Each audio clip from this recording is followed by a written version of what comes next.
Beseder?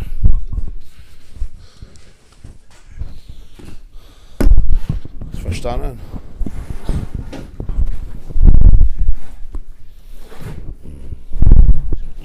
Ja, war Jahrzeit.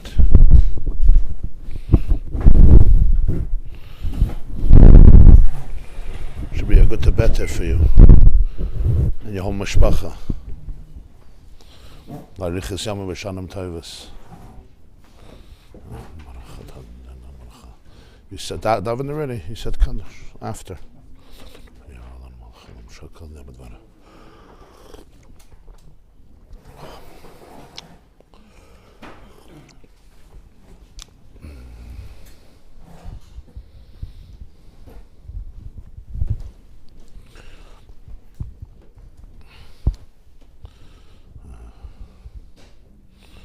Nuda Avram, you want to give a summation of what we learned yesterday?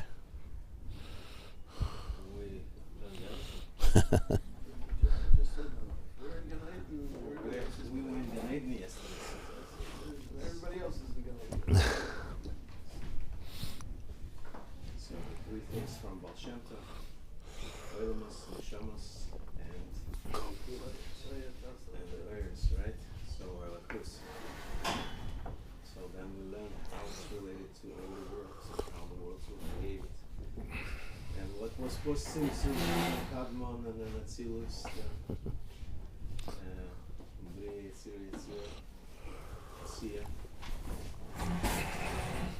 don't know, I can go for hours, but I think that's the purpose.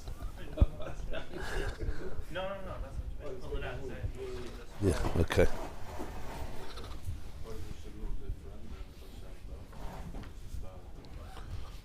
How to reconcile the shloh.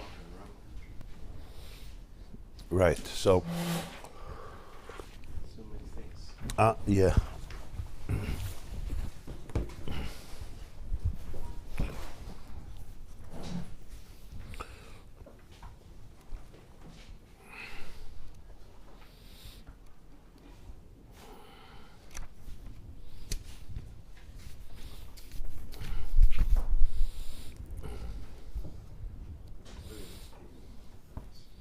Kalim, yeah.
Okay, so we're on page Yud Gimel.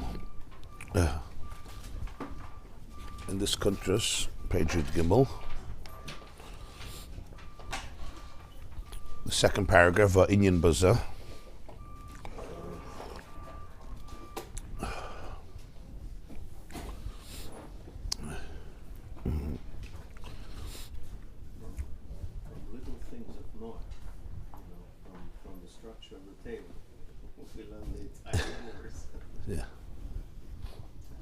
From the structure of the Teva, you discover the universe. Yeah.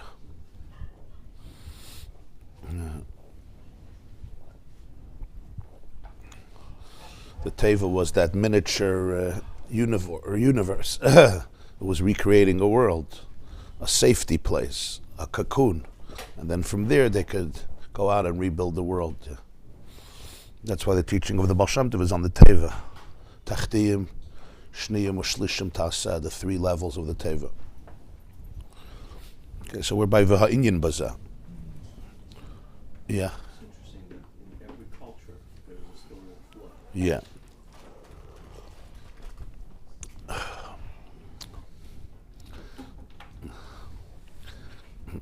I want to thank Reb Shimshon and Rivki Vershansky for their dedication of the class in memory of Reb Zalman Yudib, Reb Shalom Yeshaya Deitch, Zechrona Livracha, by his daughter and son-in-law and their family. Thank you. So, there's actually a story. It's a very interesting story. It's a Jew in California. He's a religious Jew and a Torah observant Jew. His name is Dr. Hamnick. I believe J. Hamnick. Psychologist for many, many years. He once shared a story. Years ago, he was in the beginning of his career. He was invited to a conference on psychology, and the presenter at the conference was a Jew who was still a student of Sigmund Freud. He himself was an older man. Sigmund Freud died in 1939, before the war, right in the beginning of the war. And he Vienna, he lived in Vienna? Yeah, he was a student of his in Europe. Someone says that the audio is just a whisper. Oh yeah? Okay, I don't know why.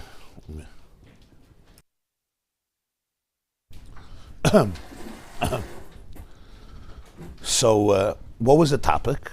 The topic was, this man addressed the question, why is it that, what you just asked, why is it that every culture and religion has a story of a flood that wiped out all of humanity, everybody? And he went through the Bible. The Torah has, of course, the story of Noach and the flood. And he went through many different ancient cultures and religions that all have what he called the myth that there was a flood. The Babylonians and the Assyrians, everyone. And he answered, and his main thesis was, this is what Dr. Hamnick said, his main thesis was that one of the deepest fears of people is death. Because it's one of the deepest fears of people, so they already project it in their culture that it happened already. Everything was gone. Everybody died and everything was destroyed. And that was a way of unleaving. You know, some people do it individually. They imagine the worst case scenario that's going to happen, right? They don't want to be caught by surprise. You know what I'm talking about, yeah? So you imagine, you know, the worst of the worst, chas v'shalom, and then you're safe because it could only get better from there. It's one of the coping mechanisms of people. So he said, this is what cultures do. They have this, imagine, not about the future, but about the past. So Dr. Hamnick raised his hand, and he turns to this student of Freud, and he says, may I suggest another reason why they may have the story? So he says, what? He says, because it happened. Because there was a flood, so they have the story. And even other cultures, they have a tradition, whether it's completely accurate or distorted, but they have the story.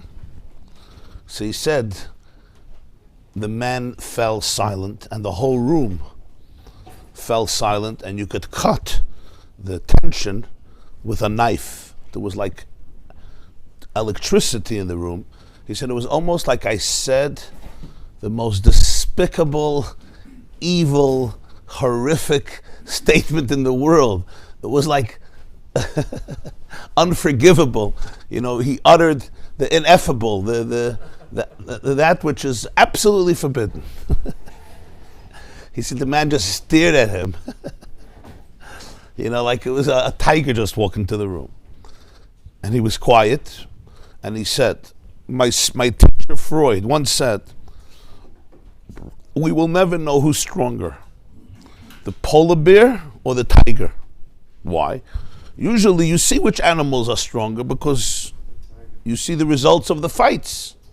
But those two will never know who's stronger. You know why? Because they can't live in the same climate. Where the polar bear could live, biologically, the tiger can't live. Where the tiger can live, he can't live. So they can't even come together to fight. He looked at him, he said, that's you and me. That's you and me. And then he realized how deep it was. The fear that the flood happened. So this is a classic example of Lamata Adin Tachlis. Right? This is a classic example. We'll learn more about this later, about Mitzrayim, about Paray.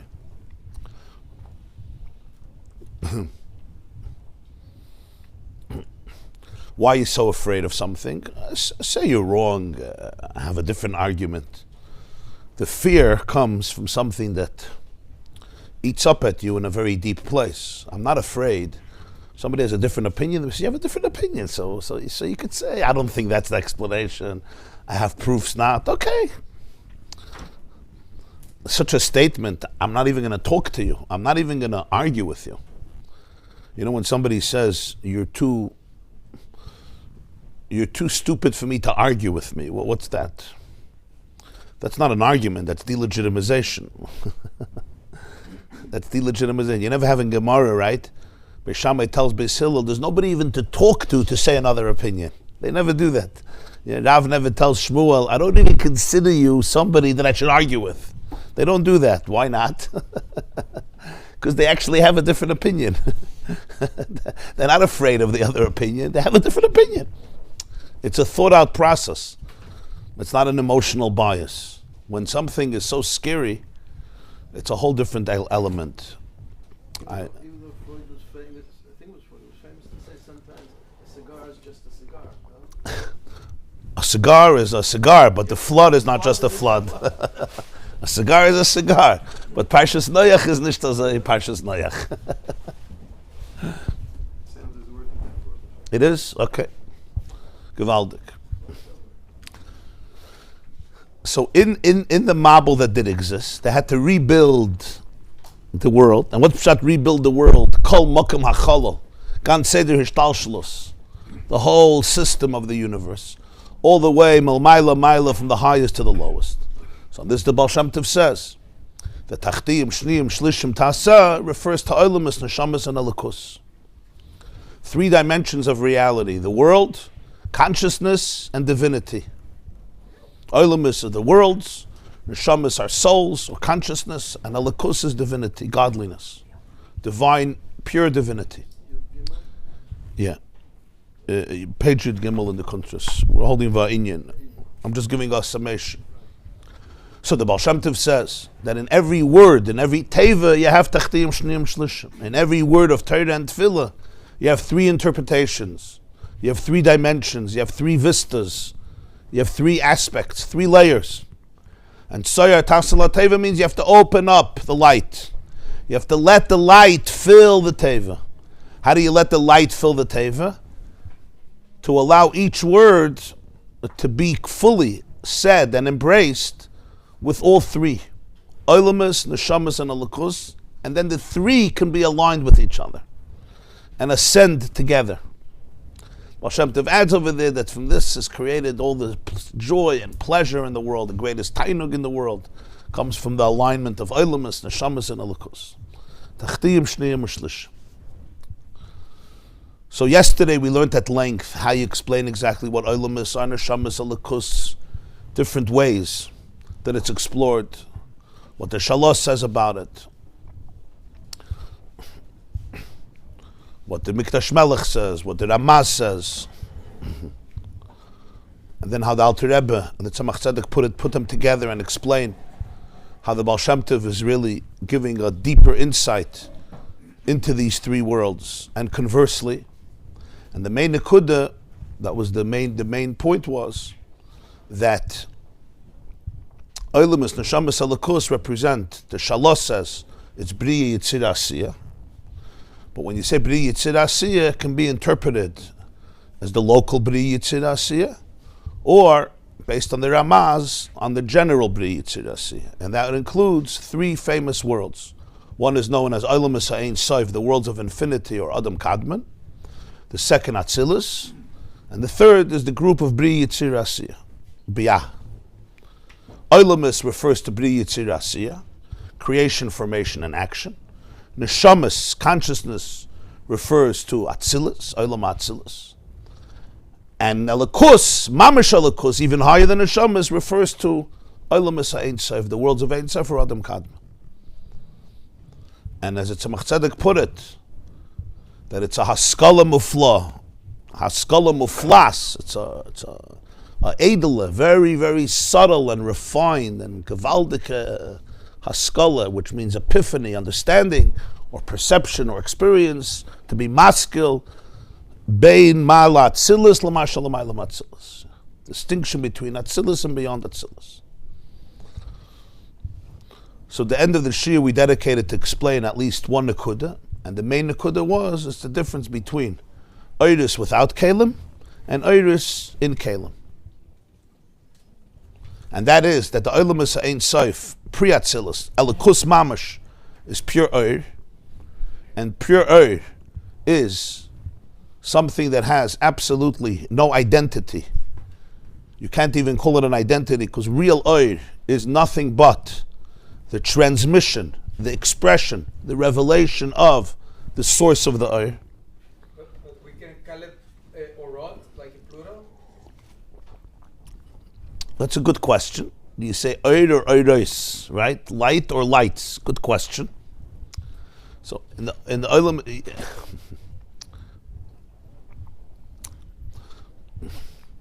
there's like a few levels in that itself. In Adam Kadman, you have Adam Kadman, you have what's called olam ha'akudim. Akudim, we learned about it once in Torah Noach. Akudim is eser oiros, akudim b'kli echad. The 10 lights are bound up in one keli. In other words, you don't feel the keli over there. So over there, it's all Esa Oidus together. Then you have Nikudim, which is 10 lights and 10 vessels, but over there was Toyu, and the vessels broke. And then in Brudim, it's Taka Oirois, in plurality, because it's in Kalim. So that's a good heart, huh? So in Oid itself, there's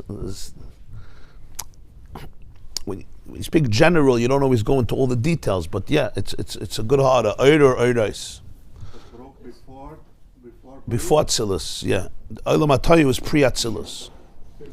There's Olam HaKudim, Olam HaNikudim, and Olam HaBrudim. The Yaakov Avinu's sheep parallel those worlds.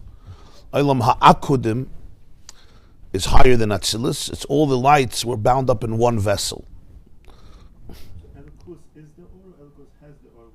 So the Olam is Ein Sof. Ak represents Elikus, which is Oir, the Oir of Ein Sof, which the Oir itself is Ein Sof, because real Oir is not a Metzius. That's not what Oir is. The whole Chiddush, the whole Inyan of Oir is a conduit. It's a shliach, shluchish ladam kamaisa. What's light? Light is the revelation of the source of the light. That's it is. It doesn't ever point to an eye. The moment Oir points to an eye, it's not Oir. It's limitless. And therefore it's limitless. If the source is limitless, the source is Hashem, so the Oir is completely that. That's what the Oir is. So on one hand, you don't say the Oir is the source. The Oir is the way the source comes out. The way the Oir is, that's what light is. Light is the information that comes from one place to another place. It's a mission that source is actually revealed by. Yeah. It's what? It's like a mission. So you emit the source, Yeah. emits the life. The emission goes for a reason. Yeah. To reveal something. Yeah. Or Oir is the mission. Oir is on a mission it emits the source. It brings out the source. It shows the source, put it that way. Let's think physically. What does light do? The light, it lets me see you. It doesn't say, oh, see me. Then it's not light. Then it's dark. It illuminates what? Its source, where the Oir comes from. Whatever is emitting this light. In this case, the source of it all is Oir Ein Sof. Is Or constantly being created? Like the world is Yeah, it's Beiratzen. It's by Beiratzen. The fact that we each emit with a light, that's already not our choice. It's part of our chemistry. I can't say I'm going to be here, but you're not going to see me. You know, Roya ve'enei nira, right? Everything comes with Oir. That's how it is. The reason is because that's how Hashem, part of Bria is that it comes with Oir. In the beginning, the Oir is Beratzen. The sun decides this morning, I don't want to emit light. Good luck. If you want to be the sun, you're going to emit light. In fact, everything emits light. In the source, it's Beratzen. It's Bebchir. What did you say? What do you want to ask? Because the source is Ein Sof, and real Oir is the gilui of the source. So therefore, the Oir itself is called Ein Sof. Oir Ein Sof means the Oir is Ein Sof. Yeah. Well, it emits something, whatever. It emits. It reflects light. Physically, everybody is reflecting and reflecting. The keshes is The rainbow, yeah. corruption of the light. It's a bending of the light, which is makes us remember the destruction. The rainbow, the keshes. Bends the light. Yeah, yeah. So in Oir itself, yeah, Oir defies every structure. Yeah, because any structure is already pointing to a form of a mold, a limitation, an identity. So that's why it's called Olam. It's called Olam. It's called Olam is Ein Sof. It's already Oir, and it's post tzimtzum, but it's called Olam is Ein Sof. What's nirgish over there is Oir, Oir. Then you have Atzilus. Atzilus is Oir's Bekalim. What's that Oir's Bekalim? Oir's Bekalim means that the Oir is manifested in and through Kalim vessels. And that's why you talk about Spheres. In the higher worlds, you don't talk about Spheres. Spheres means characteristics. Kevayachal, God's dispositions. Adam Ha'elyon is Atzilus. Adam Kadmain is also called Adam, but it's the source.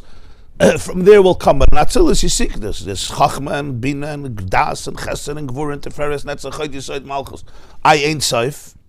The answer is over there, it's the way the Ein Sof comes out through Kalim. Through structure. Every Kali contains structures. Or to put it differently, the light has spiritual frequencies or divine frequencies.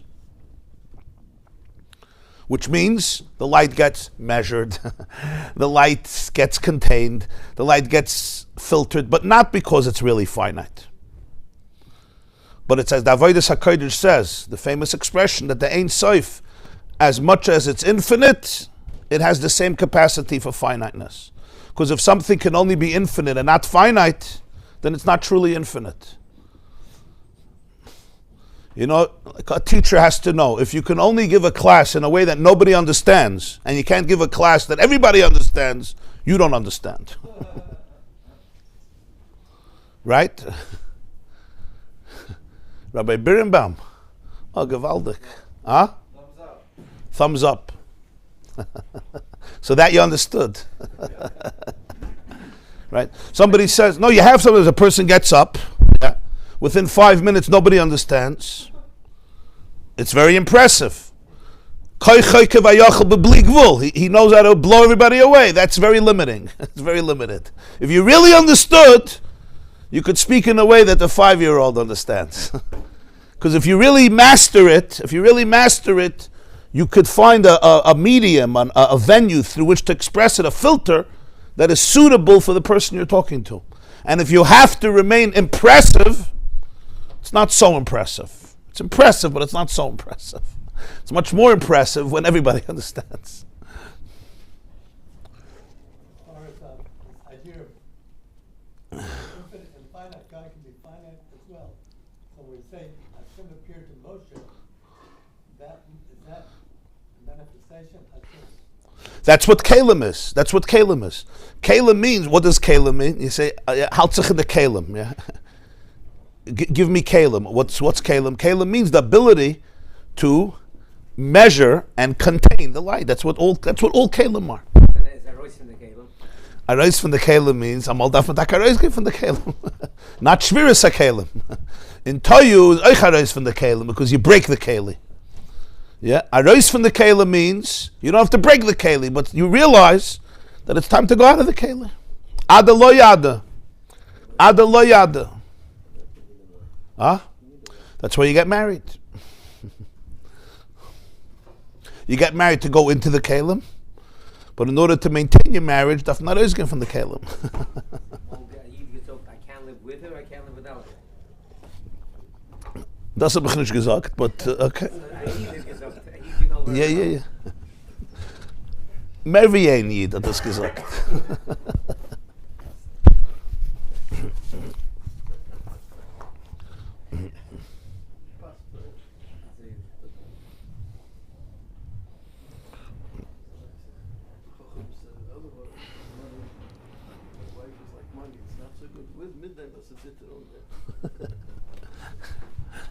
Nesayim von Ashidus, Nesayim von Aniyas. Reish v'oishal titanli. So that's Kalim. So Kalim in many ways, right, is it challenges the Oir. Because Oir by definition says, what Kalim? Well, real Oir, Kali is like, it's a contradiction. But on a deeper level, Kalim brings out the infinity of the Oir, because the Oir has the ability, the Ein Sof has the ability to work through structure also. And that's the Chiddush of Atzilus. So Atzilus is called an Olam of Elikus. There's no blockage over there. Like I gave the example, in Avodah, in a person's life, wherever I am, it's part of the mission of Oir. I may be in this structure, but I'm not defined by the structure. You're in it, you're completely in it, but you're not defined by it. It doesn't block you. Like we spoke about Yosef HaTzadik, for example. That's the Chiddush of Atzilus. That's the difference of Olamus, of Neshamas and Alakus. Neshamas come from Kalim of Atzilus. Neshama is a chelik elokam imal, but it has identity. Consciousness is identity. So here we have the definition of Neshama. What's the definition of Neshama? Definition of Neshama is the aspiration to capture the undefined. Nobody has a definition for consciousness because nobody knows what in the world is consciousness.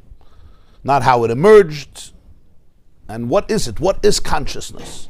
We know it's there. What is it?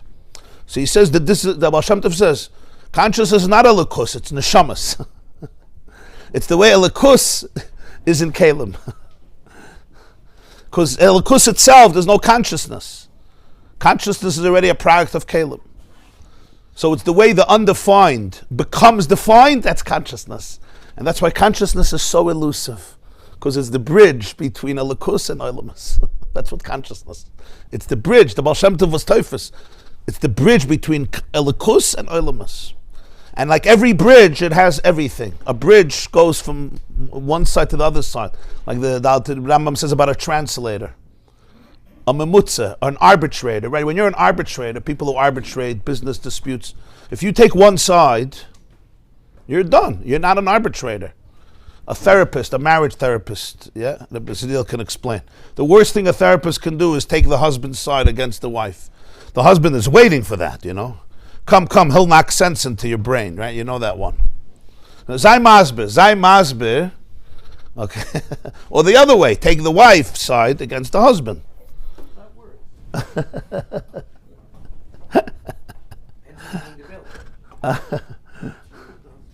I hear. A therapist once told me the greatest compliment he got is every one of the couple, it was a very difficult situation, everyone was sure that he's on their side. He said that he knew he's doing the right thing. She was convinced he's on her side. He was convinced he's on his side.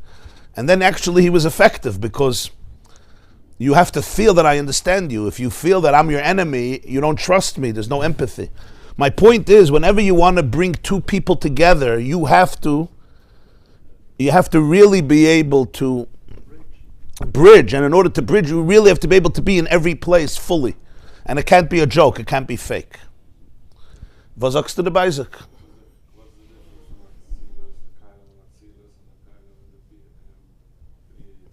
Oh, okay, one moment.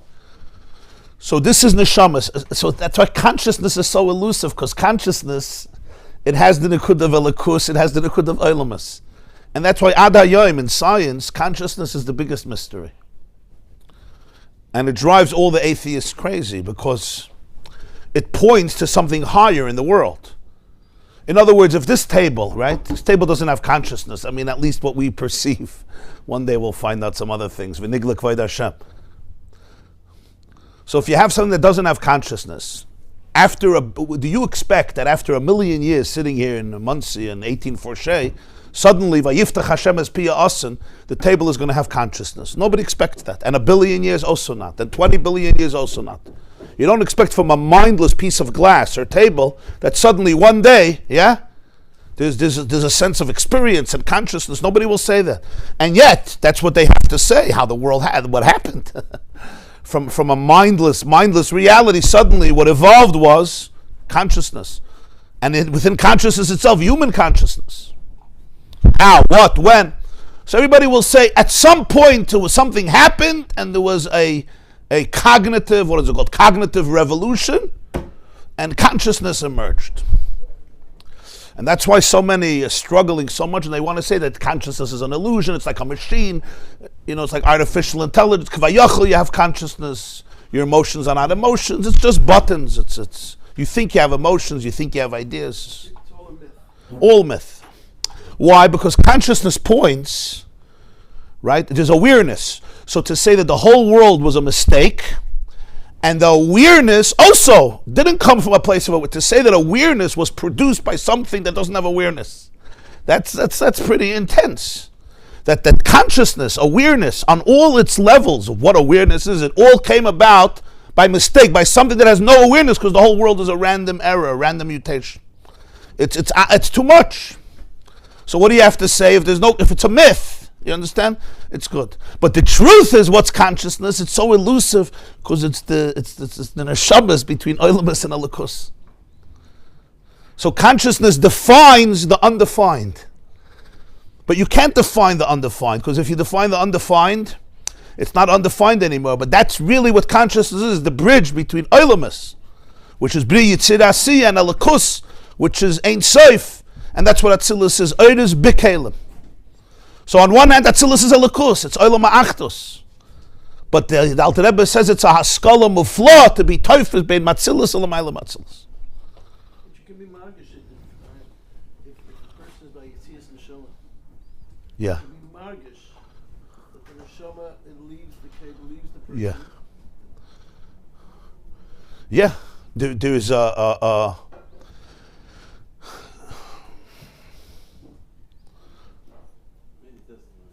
in the death of ego, in the death of all ego, there's no identity, not even spiritual identity, and it's not easy.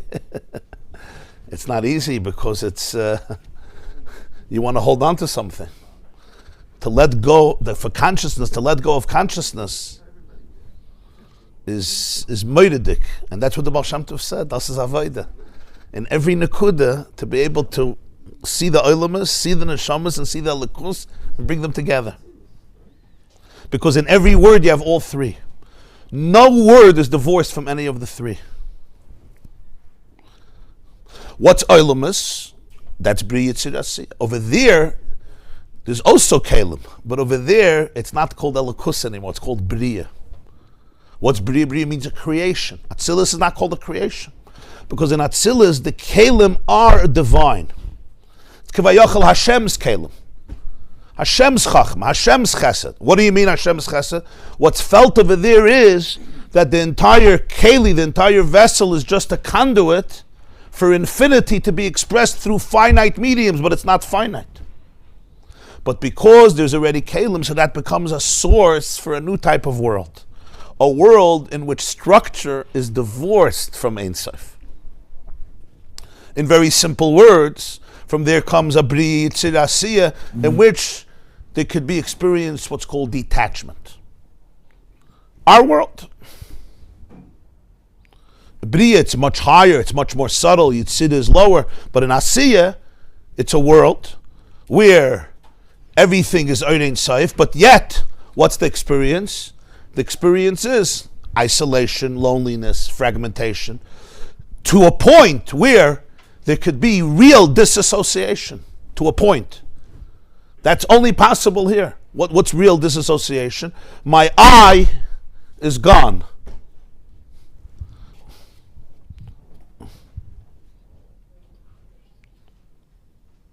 What does it mean my eye is gone? There's a counterfeit eye. There's a fake eye that takes over. Right? I'm saying in a very extreme and dysfunctional situation. What is that based on? There could be a whole life that is not one with the source. There's no seamless oneness with the source. In Atzilus, that's not shaykh because there's no blockage. There's no trauma, capital T, in Atzilus. I'm talking about trauma in its highest levels, which is the beginning of separation, fragmentation. Either it's Kalim, but the Kalim are all Elikus. In Bria already, it's a whole new definition. You call it a creation. A creation outside of Creator, Kevayachal. That's Oilamus.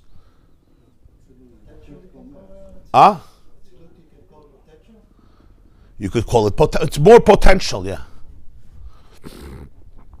Sometimes it says on the Lashon that the gvul in Atzilus, the limit in Atzilus is koyach hagvul. It's the potential for limitation.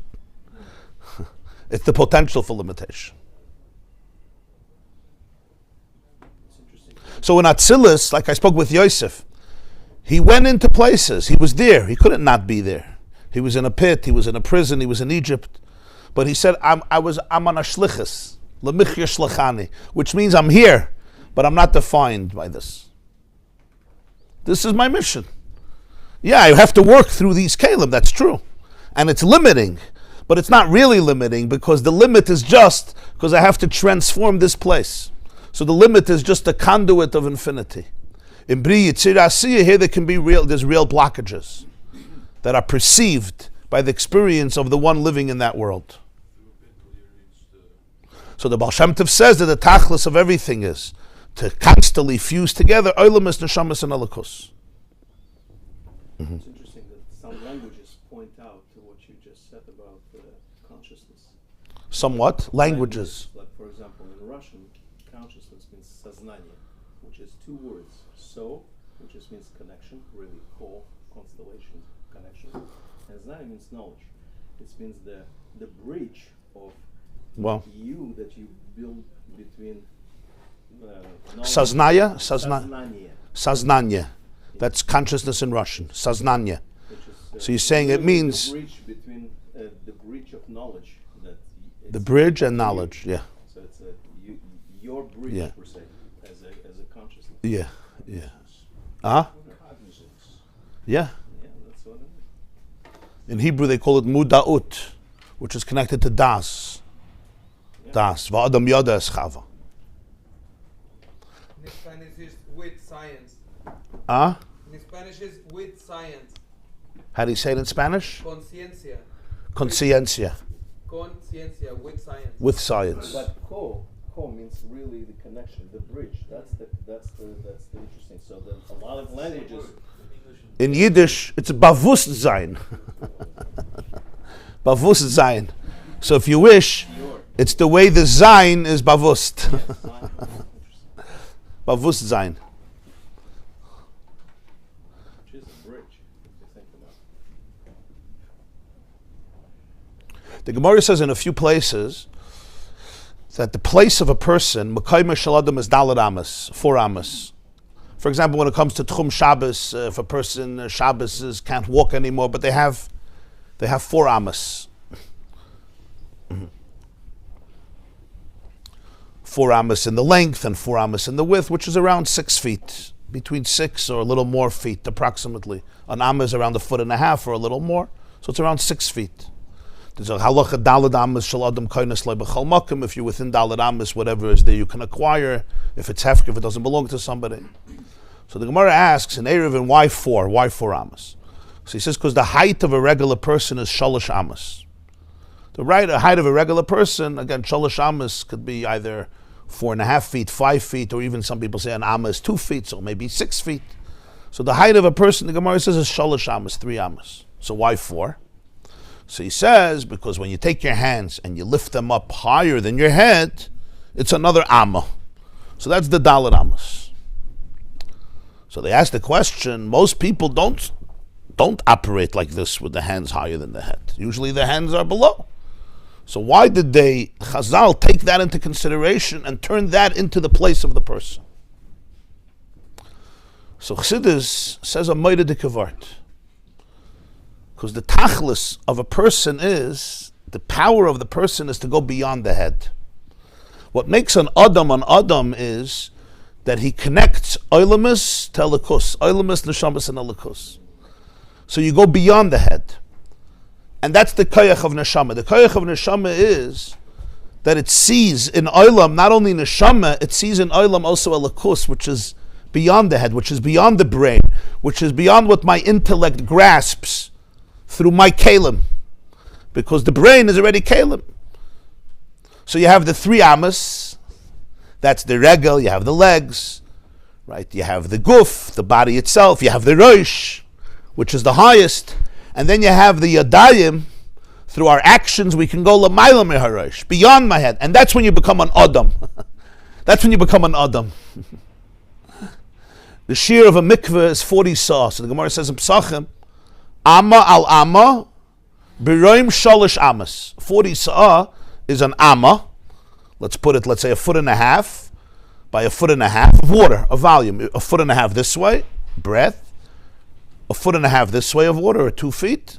Biroim, and the height is Shalish Amas. Why? Because since the height of a regular person is Shalish Amas, again, anywhere between 4.5 feet and 6 feet. So therefore, if that's the height, so you can go into the mikveh, right? And even if it's a small mikveh, you could submerge, and it covers shekol gufay oila behem. The whole guf could go into it. Over here, you don't say that you need dalet amas. You say shalish amas. Shalish amas. Amal amma. Birum shalish amas. Because the mikveh is a place where the person became, the mikveh is needed because I have to purify myself, because I became alienated from the true Adam, right? So a person would have the full head with their hands over the head, so then they wouldn't have reached a place where they need it. So this is the nekuda, that in Oilamis, and the Shamas and Elikus, all three are one. That's the Tzoya Tasal Atev of the Baal Shem Tov. This is all in order to understand the Lamata Mata Adein Tachlis that it says in Zohar. Yeah. So now let's see inside weiter. Va'inyan baza. Dehine behemshich de Baal Lailul nachlokem em lebeis chalukas. Olam Masein Soy v'olam Atzilus v'olam Azbiyah. In the Maamar Basi Legani of the Rebbe Rayatz, he divides it into two categories. One is the category called the worlds of infinity and Atzilus versus Bri Yitzir Asiyah. Ach beprati is yoyse yesh chilik ben olam hasein sav olam Atzilus gufa. But as we said from the Baal Shem Tov, there is a difference between olam hasein sof and olam Atzilus. Olam hasein sof and elikus mamish. Olam hasein sof are called elikus mamish, pure divinity. What does it mean, mamish? Atzilus is also elikus. But Atzilus is elikus the way it's felt through Kalim. Beyond Atzilus, it's elikus mamish. It's pure Ein Sof. It's not defined. It's not even defined in any Keli. That's why you don't speak about consciousness over there. Because consciousness is the struggle to define the undefined. As I told you, and that's the struggle of consciousness. That's why consciousness drives people crazy. Because the real ambition, the real truth of consciousness is to go beyond consciousness, to go beyond the head. That's what consciousness wants. Anything else, consciousness knows is a lie. And consciousness knows that about consciousness. It knows that because it's conscious. It's not dumb. If it would be oilamus without neshamas, it could be blindfolded and I'm fine. Samim choshech lo'er v'er l'choshech, as the Navi Yeshaya says. Darkness is light, light is darkness. But consciousness is aware, so to speak, of the undefined, because it's aware. And yet it wants to be conscious of it. So that's kivayachal, that's Atzilus. In Atzilus there could be and there is Kalim. He says both things, there could be and there is. In other words, the Atzilus begins with the fact that there could be Kalim. Because there could be, therefore there is. Atzilus begins with the fact Seken Zayin. Beyond Atzilus, Seken Zayin Kalim. You can't have it. It's not a space where there could be Kalim. In Atzilus, there could be, and therefore there is. But it starts off with could be. You have to understand that Edelkeit. That in Atzilus, it's already called a world. The word Olam means Helam. A world where there could be an inyan of Kalim. It's tolerable. It's tolerated. Kalim is tolerated. Just like pre-Tzimtzum. You can't have Olam. You can't. That was the catalyst of the Tzimtzum. As a result of the Tzimtzum, yeah. Ela shazel ba'ofen shalakuz ba b'tzimtzum v'yislapshus at sheyachel iskashenim Kalim. But it's not pshat Atzilus is a world of finiteness. It's a world of Achdus. It's a world of Ein Sof. It's the way a Lakus is filtered and enclosed to the point that it could connect with Kalim. But it's a Lakus in Kalim. In other words, the Metzias of Atzilus is Bittul. The Metzias, Kalim is Metzias. Oir is Bittul. Oir is egoless. Kalim is identity. The identity of Atzilus is infinity. That's its identity. That's the Mordecai of Atzilus. There's no blockages. There's no stuckness over there. But it's the way it comes into Kalim. Well, wait, how can a finite human connect with infinite? Like, how is it relate? That's a big question. How can the finite human connect to the infinite? The answer is because the finite human is not so finite.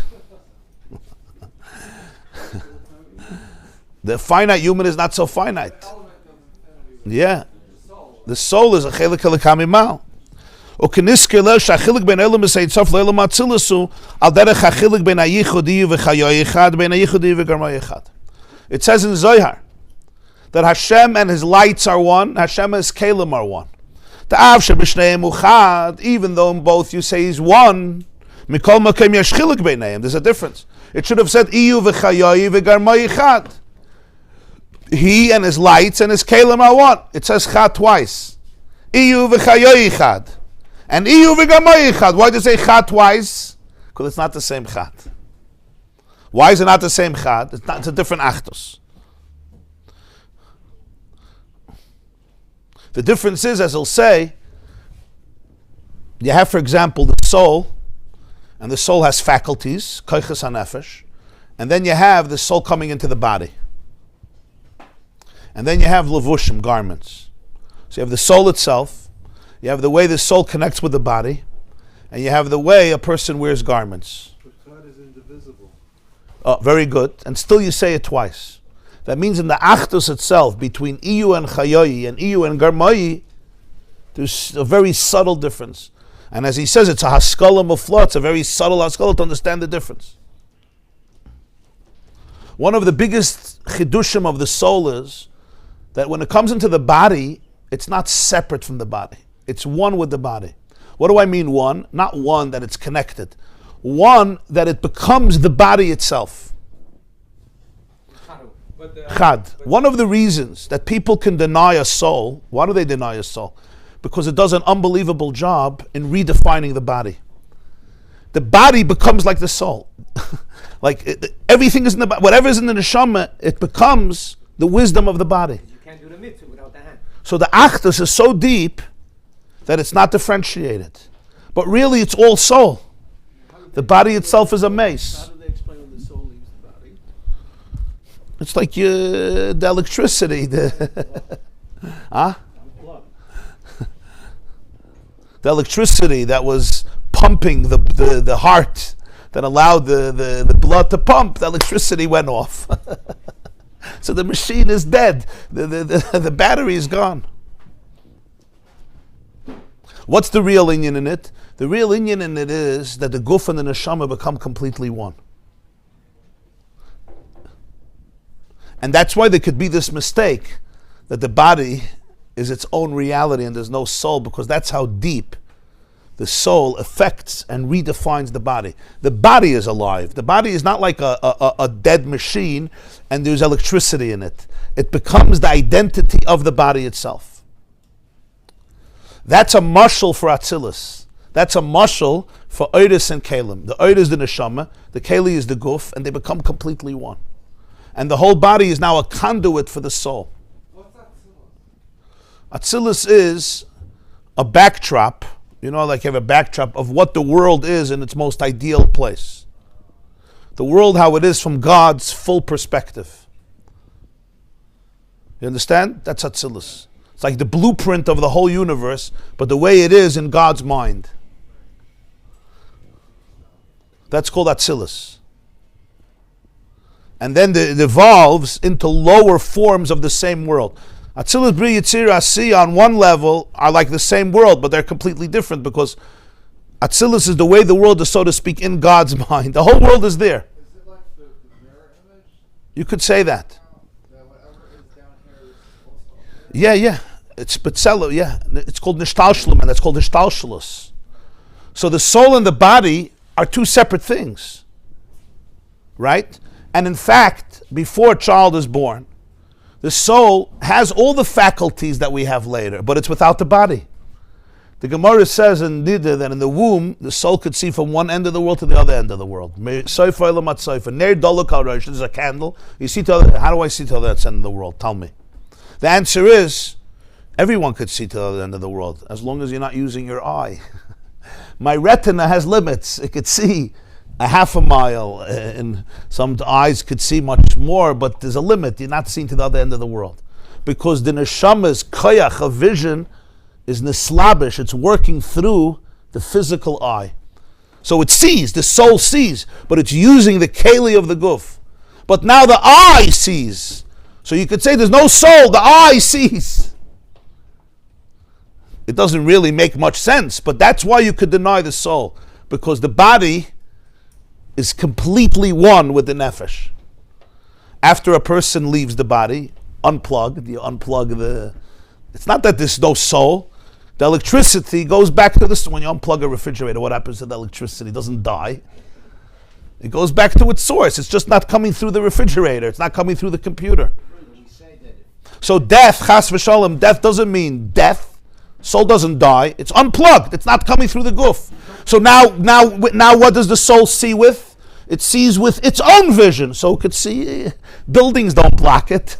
A building can block my retina. A building can't block the soul's vision. Where does that soul go after the animal dies? The word weir doesn't apply. Weir is a product of body. Even not a neshama. Where does a svara live? Where does logic live? Where? When there's a svara, hamaitzi mechaver alavaraya. It's a good svara, no? Where? Vu in the luft. In Amazon, Amazon cloud. Before Amazon. Where's Amazon? Before Bezos. Given hamaitzi mechaver alavaraya or no? It was before him. There's a seichel. 2 + 2 = 4. It's a true idea. Where does it exist? Only in a chess game where you have 4 pieces. The answer is svara doesn't exist in a physical space. It doesn't need a physical space to exist. That's even logic. Kol shekein neshama. You understand? Yeah.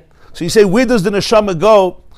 It goes. It's not a question of where. The guf needs a space. The neshama doesn't. The person gets back the same soul. Bottom line. person says that A person says that consciousness is not localizing the mind is localizing consciousness. Yeah. It's not that consciousness is in the mind. The mind is in consciousness. So it's not that the soul is in the body. The body is in the soul. That's true. It's not the soul is in the body. The body is in the soul. You understand? The body is in the soul, and it's one aspect of the soul that's filtered through the body. When the body is lifeless, not only is the soul not affected, the soul now is actually uninhibited. It's not working through those kalim. But when it is alive, it's not just working through those kalim, it becomes the keli. That's the power of life. It becomes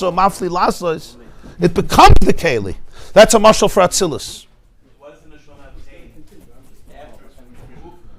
Because it has even more pain, can have even more pain. No, but it's the body that's Pain. You're right. But pain, the soul's pain could be even deeper than any pain.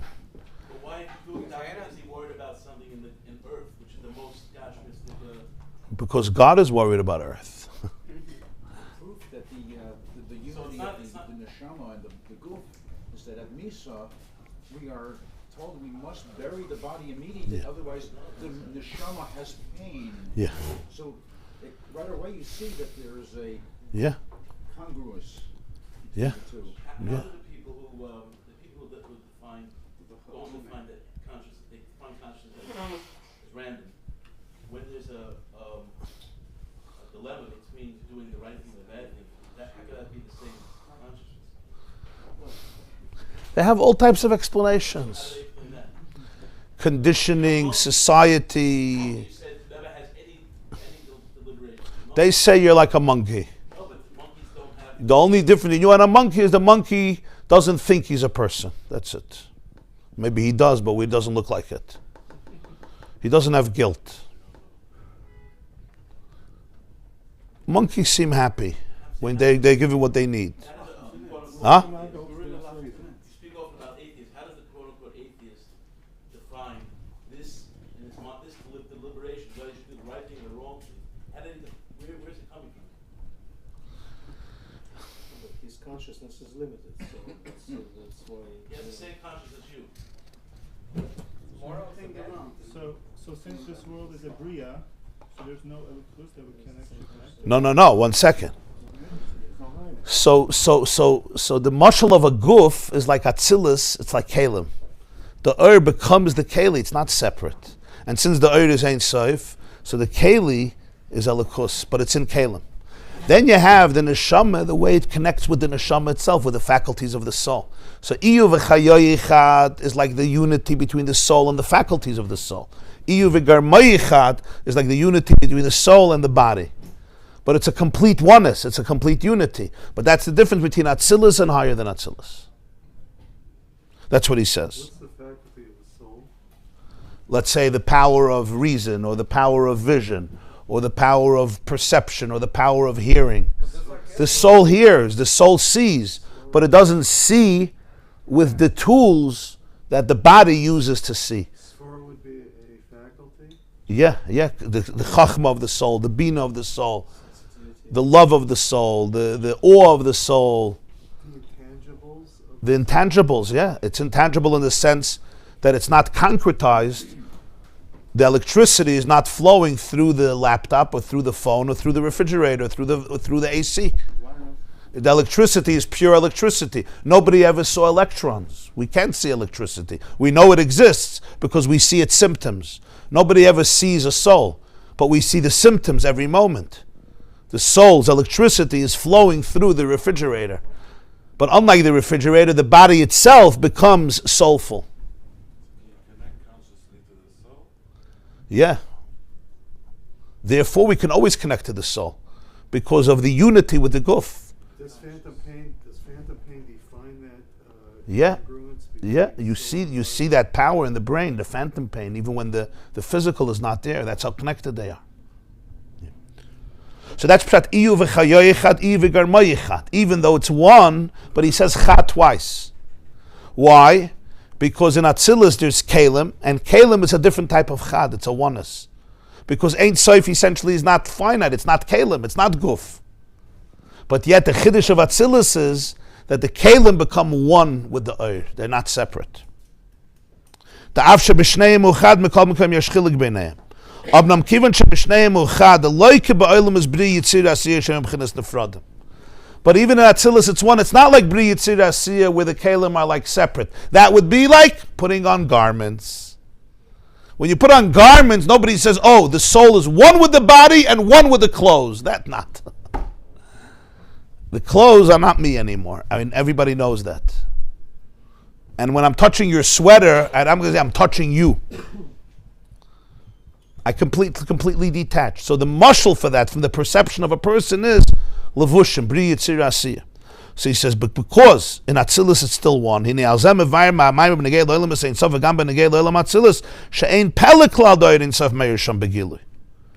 not a pella, it's not a wonder that the light of Ein Sof is revealed and shines in Atzilus. Shareim Kalim Lo Ein Sof. Because they're vessels. V'hainu mitzad inyan ha'achdus, kivan sha'achdus, hi kli lekambel Ein Sof, shalachein gam ha'kelim da'atzilus hareim elikus mamish, sharei iyu v'garmai echad. Because in Atzilus there's achdus. What's pshat achdus? Achdus is the experience of oneness, no blockages, no detachment, no disassociation. It's one with iyu. So wherever there's achdus, you're a keli to be mekabel Ein Sof.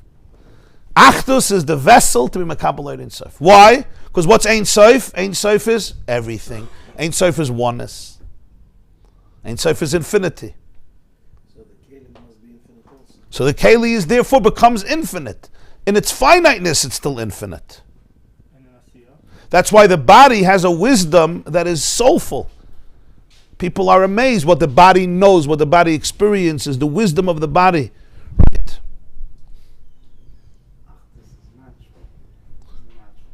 Achdus is the natural state of reality when it's not disassociated from itself, from its source. Because it's harmony, it's everything, it's all one, it's Ein Sof. So even though in Atzilus l'chayra there's Kalim, and Kalim is already, as we're saying, it's a compromise, it's gvul, it's identity, it's structure. So, but it's olam ha'achdus. Kalim are not blockages. They don't disrupt the oir. They don't become their own mitzias. They don't have an ego. It's like the guf and the nefesh. The body, a healthy body never says, never becomes its own avodah zarah. A healthy body means it's just a flow. It's a flow through the body. You know, when a person exercises or eats well, right? When you're healthy, you don't feel your body more. You feel your body less. Because there's no blockages. If a person starts feeling their back and their neck and their head and their feet, it means there's something off, right? Something is out of place. There's chas v'shalom, an infection, something there. You have a headache. You would think if the body is healthy, you should feel it everywhere. You should feel everything. If you start feeling your pinky, it means there's a cut. You start feeling your ears, you have an earache. You start feeling your teeth, you have a toothache. I understand. If my teeth are healthy, I should feel them. No. If your body is healthy, you don't feel anything. After a good workout and you eat well, you feel light, like almost you don't feel your guf. Why? Because that's what health is. Health is achdus. Health is that the body is a conduit for the neshama. The keli is a keli for the oir. It doesn't point to itself, it points to the soul. That's a mashal for Atzilus. One second. You understand? When I start feeling my body, I feel heavy, I feel lethargic, right? Because I'm not treating it well. In other words, I turned it into it becomes its own mitzias because it's not connected to its source. You have to examine your health. I remember somebody once came over to Lubavitcher Rebbe and he said, "Wie fühlt sich?" In Yiddish, "Wie fühlt sich?" literally means, how are you feeling yourself? It means how you doing, but "Wie fühlt sich?" So the Rebbe, without skipping a heartbeat, he says, "As me fühlt sich is schon nicht gut." Wie fühlt sich? How you feeling the self? So if you're feeling the self, it's schon nicht gut. It's already not good. Why? It's better. I feel myself. Well, I feel myself. Well, I'm dead. So feeling yourself means that you're not dead. Obviously, it's good to feel yourself. But we're talking about if you're feeling yourself as a self-contained reality, there's a disruption of the flow. And that's what illness means. Illness means that there's something in the keli that is broken. Chas v'shalom, something in the keli is broken, and the oir can't connect with it seamlessly. You become full of yourself. So spiritually, there's no achdus. Atzilus, he says, is an olam ha'achdus. Of course you're in kelim, you're in the guf. But it's a conduit for oir, so therefore there's no blockage. There's no blockage of the light. It's a keli for the light. Even though it's not higher than Atzilus. And higher than Atzilus is no kelim. Iyu v'chayoyichad. In Atzilus it's iyu v'garmoyichad, it's kelim. But the keli is achdus with the oir. So wherever there's achdus, you're a keli for Ein Sof. Where there is oneness, the Ein Sof can come in. Where there's no oneness, the Ein Sof can't come in because the lack of oneness means we're not ready for infinity. We're busy protecting our insecurities. Somebody once asked me why when he goes to a 12-step meeting of recovery, he feels God. When he goes to shul, I'm not going to tell you the end of his sentence. I'm not going to say the end of the sentence. But it was a sincere question. He wasn't asking it to provoke me or to shtech anybody. Huh? Maybe hundreds of people. I'm telling you one person who asked me. So I told him a story of the Baal Shem Tov. Talk about Olamus Neshamas Elikus. By the way, every word from the Baal Shem Tov, every story of the Baal Shem Tov, you'll hear in it Olamus Neshamas Elikus, everything. There's no inside of the Baal Shem Tov that you can't see in it Olamus Neshamas and Elikus together. Just this is a klal. When the Baal Shem Tov said something, it's all the way. So the Baal Shem Tov once came to a shul, and he refused to walk in. So they said, why? He said the shul is ungefilled mit Torah tefillah. He can't walk in. The shul is filled from floor to ceiling with Torah and davening. He pusha can't walk in. There's no space. So later, the Baal Shem Tov explained what he meant. It says in Zohar that Torah and tefillah, beloy dechilu rechimu loy parcha le'ela. Torah and tefillah without love and awe doesn't go up. It stays down. So he says the shul was filled because nothing went up. In other words, there was a lot of ego. There was a lot of self-centeredness, spiritual narcissism, judgmentalism. Whatever there is. Rabbi Jonathan Sachs, Olav Shalom, once said, how did Yaakov know when he got up from his dream, Ein Zakim Beis Elikim, this is the house of God? Because it says that the stones were fighting who should get the head. So he said, a place that even the stones get into a fight, Ein Zakim Beis Elikim, it has to be a shul. If even the stones get into a machlokes, this has to be a shul. In a shul, even the walls could get into a fight, stop talking to each other. He was a chief rabbi for many years, so he had a Havana in this Nakuda. So I told this person, what you're seeing in the 12-step program is one thing. Everybody there, their ego was shattered. Everybody. They destroyed their lives. Every one of them who's there. They're not there because this is where they chose to experience tranquility on a Monday night. They have nothing better to do than to come to a meeting. This is their vacation resort. Everyone is there because they destroyed their life. So when they come in, that they destroyed it enough that their ego is done. It's done. They don't rely on it anymore. So I said, wherever that exists, so automatically the God is there. He's always there. But you have to let him in. So wherever there's an akudah of egolessness, there's achdus. Because I'm not trying to outdo you, you're not trying to outdo me. In the place of humility, there's a oneness, so automatically the Ein Sof is felt. That's the real function of a shul, of course. So therefore, he says, wherever there's achdus, you're a keli Ein Sof. Wherever there's a fight, it's already not a keli Ein Sof. Fight here doesn't only mean a fight, we're in a fight, that of course, but it means even the lack of achdus in the self, which is the source of all fights. You fight with others because I'm fighting with myself. So that's what he says. So we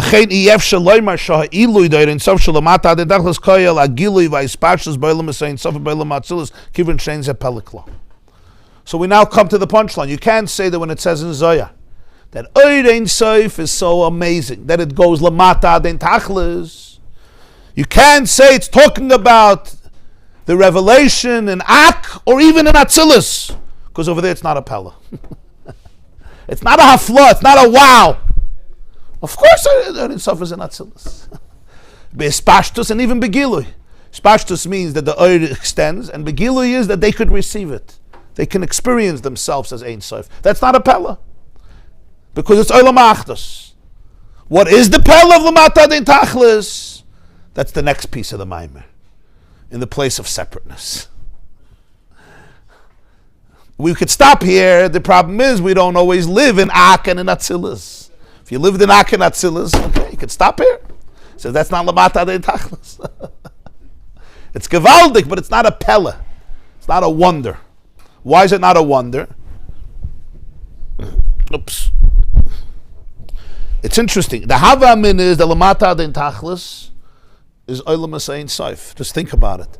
The hava min is that when it says lamata dein tachlis, maybe it means ak. That's called lamata, or at least atzilus.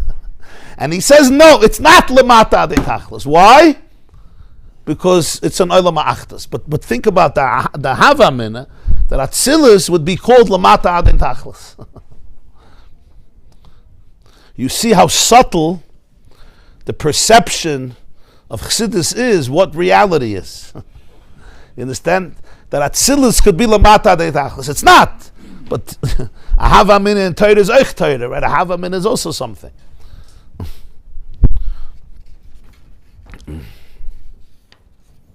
So now is the next piece, what Bri Yitzir Asiyah look like.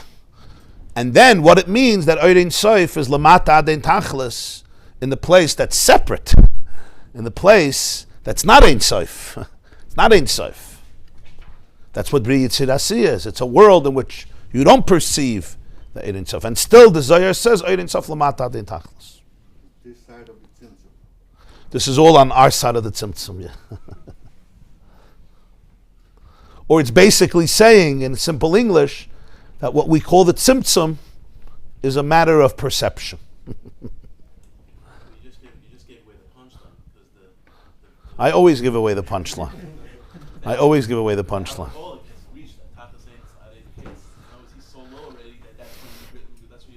That's another dimension. That's you're saying that he's broken. The shvira leiv nishba v'nitke. Now, we're just bringing out the point that he says about Atzilus, that because it's Achdus is a keli lekabel oirin sof, and therefore the kelim could be a lekus. Because in other words, wherever there's Achdus, the Keli is not a contradiction. The contradiction becomes when the Keli becomes a disruption of Achdus. We don't mind when the Ur goes through a particular limit, as long as it's not cut off from the source. Yeah, the ego takes away the Keli from the Ur. It's like the body, right? When the body becomes heavy and sick, the self-consciousness takes it away. It's not I'm not in the flow. I'm not in the zone of oneness. The only place in Chazal where the Abishah says you can't dwell is with the Baal. Right. Gemara is Saita. I can't live with a Balgaiva. Why not? Everybody else I could live with. I could live in Tumah, he says. But with arrogance I can't. Because the very definition of arrogance is that you can't be with me. If you tell me I'm dirty, I'm impure, I have problems, okay. I also have problems. But when you say, I don't have problems, you're my problem. Oh, okay. You understand the difference? Person says, I have problems, yeah, I have challenges, I have a lot of issues. Okay, I also have. Shalom aleichem, aleichem shalom, lo mefarbrengen zusammen. When you say, you're my problem, that's what arrogance does. Arrogance does, you're the problem. In other words, I can't talk to you. I'm protecting myself by putting it on you. So what do? Now I separate myself. I separate myself from you, from the source, and from myself. I create a counterfeit self that's not in the flow. So Kalim is not a stira to Ein Sof. That's the Chiddush of Atzilus. Because there's Achdus there. It's not blocked. It's not blocked. If it's not blocked, the flow can go through different structures. The structure doesn't become a self-contained deity. And therefore it's not called Bria. The Chiddush of Bri Yitzir Asiyah is there's a disruption. And it's called Olam Es HaPirud, the world of Pirud. That's where ego is created? Yeah. Different levels of ego. But there's already a disassociation. So that's why in the Maamer here, the Basi Legani, he puts Olam Es Ein Sof and Atzilus together versus Biyah, even though the Baal Shem Tov told us there's 3 levels. Because he's not here talking about going from one level to a lower level. He's talking about the difference of unity versus fragmentation. And in unity versus fragmentation, Atzilus and Ein Sof work together because there's Achdus. And Bia work separate. So even though there's three Tachtim, Shniyim, Shlishim, but in this Maamer he says that Lamata Dein Tachlis is not Olam as Ein Sof and Atzilus, and he puts them together in one bracket even though they're so different. Because Atzilus is not what's beyond Atzilus. But because Legabe Chad, in terms of Chad, in both of them there's oneness. Different type of oneness. This is the oneness of Oiris, this is the oneness of Kalim, but it's one. This is the oneness beyond identity, this is the oneness in identity. This is the oneness beyond consciousness, this is the oneness of consciousness. This is the undefined oneness, and this is the way the undefined oneness becomes defined.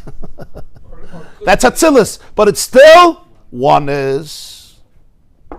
And then there's the new category called Bia.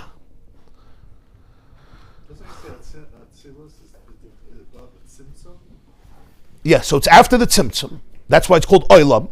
If it wasn't, but it's still Chad. Yeah, yeah. It's after the Tzimtzum. That we have to remember. When we're talking here about Ak and Atzilus, it's still post Tzimtzum. That's why it's called worlds. If it would be pre-Tzimtzum, you wouldn't call it worlds.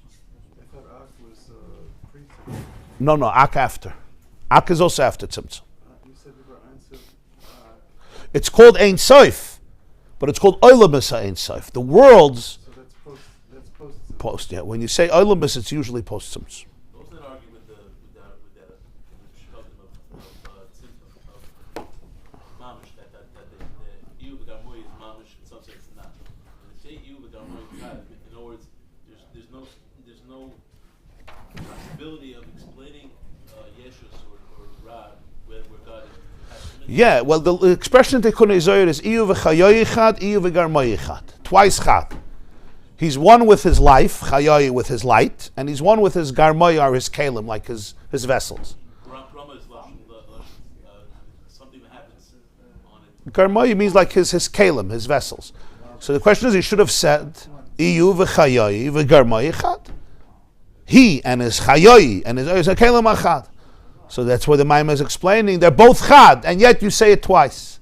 He's one with this and he's one with this, because it's shniyim and shlishim. One is elikus and one is neshamas. So you see that even though it's chad, and chad means it's one, it's not one, but it's a different type of oneness. That's what I was explaining. It's a difference between the oneness of the soul with the faculties of the soul and the soul and the body. But even the soul and the body, yeah, it becomes completely one. Because the body completely surrenders to the soul. A healthy body doesn't have ego. A healthy body doesn't say it's about me. A real body says, I'm not even here. I'm here, but what I'm here is just as a conduit. I'm here to channel and filter the soul through me. That's what a healthy body is. The moment, bittul, achtos, but not by destroying the body. Atzilus, you don't destroy the kalim. You need kalim. If you destroy your body, you don't have a neshama in this world. When people destroy their body, what happens to their soul? They can't live. You can't function. Your body is your vehicle. I can't think, I can't learn, I can't love, I can't pray, I can't connect without my body. That's why the vehicle of the body is so holy, it's so special. The Rambam says in Hilchos Deis, Hayos haguf bari v'shalom midarkei Hashemhu. For the body to be healthy and whole, it's one of the ways of Hashem. Midarkei avodas Hashemhu, some add the word avodas Hashem. What do we mean midarkei Hashem, from the ways of Hashem? It's interesting that the Rambam says, some put in the word avodas Hashem. But the point is, because the body is the vehicle. I can't experience anything without my body. So if we ignore the body, if you disregard the body, if you scorn the body, if you mock the body, if you abuse the body, you're abusing the vehicle of the neshama. It's all through and in the body to the point of achtos. Huh? That's the keli for the earth. Yeah, the body, the bchir is in the body. But the point is that the body becomes completely one, and that's what a body wants and a body needs. It doesn't want to be separate. The healthy body is the body doesn't feel itself. I'm a keli, I'm a vehicle. That's a mashal for Atzilus. We're going to see later, it says in Zohar that Atzilus is called Gufa l'nishmasa, a Gufra neshama. Biyah is called levushim, garments. That's a whole different world.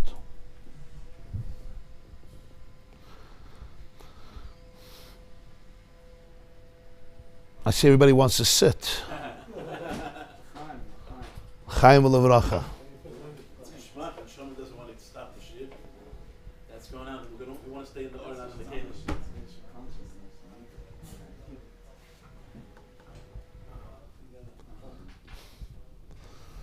What do you say? The difference of what?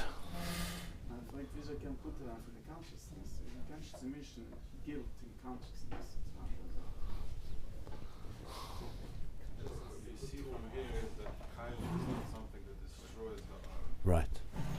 In Atzilus, Kalim not only doesn't destroy the Ohr, that's the only way that the Ohr is revealed. That's the Chiddush. The Chiddush is, the whole Nikud of this Maamer is, what we start in the first shir, that the king puts himself in danger. What's the danger? The danger is not Atzilus. Atzilus is not dangerous. He thought Atzilus was dangerous. That's the Hava Min. That Atzilus is a dangerous place. But he says that Atzilus is not dangerous. we could put up with Atzilus. You know, the Alter Rebbe couldn't write the word Atzilus. He wrote Aleph, Tzadik, Yud, and they say from his rakshus, from emotion, he wouldn't be able to finish the word. Because when Alter Rebbe wrote, he was there. So when he wrote Atzilus, he was experiencing it. So he never, in Ksav, he wouldn't do more than Aleph, Tzadik, Yud, always with an apostrophe, because he couldn't finish the word. I would think someone that's there has less power than someone that's not. No. He knows. When you're there, you have much more awe. When you know, then you know how much you don't know. When you don't know how much you don't know. You know what I mean? That's a zone where you're even less knowledgeable. When you know how much you don't know. When you don't know, you don't know. Yeah, okay, I don't know a few things. When you know what you don't know. Huh? Our work is to make actus with everything? Yeah. Our work is not to make achdus with everything. Our work is to reveal the achdus and everything. You don't have to make it. Somebody once asked, it was a Chassid, Michal Dvorkin, when they used to ask him, was macht er? He would say, was kennst a gemachter machen? Was kennst a gemachter machen? Was machst du literally means, what are you making? So he says, what could somebody who was made make? What can he make already? So darfst du machen, das megalo sein. Man darf aufheben die Hand, heche von der Kopf. Huh? Daladamas. Vayikanagan amenagin. That's achdos, yeah. Nagin amenagin is, the keli is one with the Ohr. A violin doesn't have an ego. The player has an ego, if he's not worked out. The violin doesn't have an ego. And if the violin does have an ego, it's called a broken violin. If you start ripping if you tear all the chords, it's called a broken violin. In other words, in the physical world, it's very simple. If you have an ego, you're broken. In people, we play games with our brain. You understand? We call ego confidence. It's called brokenness. In the physical world, it's not a shaila. A violin has its own ego, throw it in the garbage. Or if it's a Stradivarius, try to save it. You understand? In the brain, right, I say, I'm not broken. So I create a counterfeit identity. Counterfeit means fake. Mezuyev mitoicha. Instead of saying, go into the store and fix it. I don't have to be. You create a philosophy out of brokenness. That's the mind game. Because of a lot of fear. There's a lot of fear. As we're going to see, this is all part of the pirut. Huh? Yeah, listen. Sometimes if a person feels that they're a shmata, you have to build up their ego, but it's not the ego you want to build up. You want to build up a healthy ego. If you build up a false ego, it's going to come back to bite them again. So you need 12 Torah steps. Yeah, because the false ego is where the problem happened. The false ego was, how did the problem happen? The problem happened because my self was a very limited self. And that self was broken by whatever happened to me. So if I replace it with another fake self, it's going to be broken again. Or it could be broken again. Or at least it's very vulnerable, it's very fragile. Huh? Everybody has to have an ego, it just has to have the limitation. Yeah. Ego as a healthy ego. There's ego as ego easing God out. You don't need that ego. Okay, the next share will be Thursday morning. Thursday morning, 8 o'clock a.m. Yes, so tomorrow morning there's no share. Thursday morning. The women are coming soon. Yeah, just bring it back, yeah? Oh, okay. Yeah. So Zayn Ba'atzlacha. You'll put it away, huh? On the yard side it says that the neshama has an extra aliyah. A whole different, that's why we say Kaddish.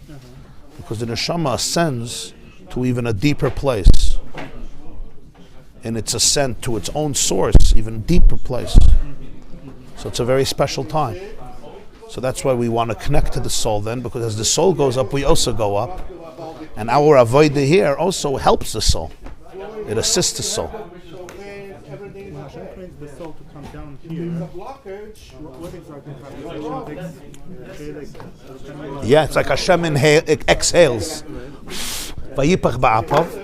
And then when Hashem inhales, that's like the soul coming back. We are able to come through this world higher? Yeah. When the soul goes through this world, it goes to a much higher place than it was before. It says in Zohar, Lishtava begufa de malka. Soul goes back to the very king itself. But we just learned that it's higher than Atzilus. So the soul comes from Atzilus, which is Caleb. Then the soul goes to even higher than Atzilus. Ein Sof itself. Dafka through here, Dafka through the Avodah here. And even after Neshama leaves this world, yeah, is able to go even yeah. Absolutely. Your mother should be a good Tibeter for the whole mishpacha. Toivanir v'anigla. Revealed blessings to all of you. A lot of nacha. Hashem put himself in danger. That means that he gives himself an eye? So to speak. Hashem putting himself in danger, just a metaphor that he gives himself an eye, which is my eye. My garden. He allows himself to become an egotistical reality that's divorced. But it's really him. That's very vulnerable. You understand? But he does it because of the confidence that lo yidach menu nidach. That's how you pick up the world. You have to go into the place. Your soul never left your body, even when there was disassociation. That's the chiddush. That's how it should relate to us. That's the healing. The healing is that your soul, which is part of Hashem, goes lamata adein tachlis. It doesn't stop. It never really detached. We thought it detached. That itself was part of the klippa. The coping mechanism is part of the belief that we detach, but we really didn't detach. We're really present, even in the disassociation. Okay. Yeah.